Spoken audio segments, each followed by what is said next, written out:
When it comes to PCOS and hormonal imbalance, guessing is cute, but data is power. Truth bomb. PCOS is not diagnosed by one single test. It's a puzzle. Medical professionals look at symptoms plus labs plus imaging. Here are the labs that truly matter, not the random wallet draining ones. First is the pelvic ultrasound, the ovary window. Why it matters?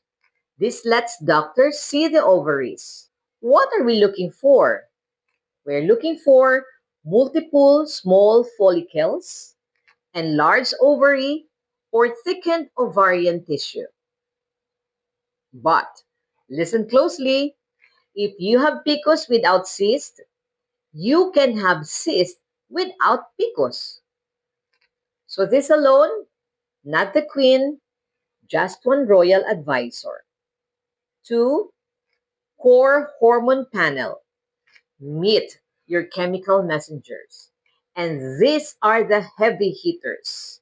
LH or the luteinizing hormone, FSH, follicle stimulating hormone. In PCOS cases, LH is higher than FSH. Your brain is basically shouting at the ovaries. Total and free testosterone. Yes, women need testosterone, but balance is the vibe.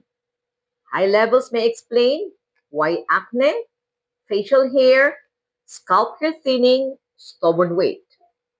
But your body isn't betraying you. It's signaling. DHEAS, this checks if excess androgens are coming from the adrenal glands, not just ovaries. Because hormones, team sport. Prolactin, elevated levels can mess with ovulation and even mimic PCOS. This is being checked so nothing gets misdiagnosed. Smart medicine, ruling things out.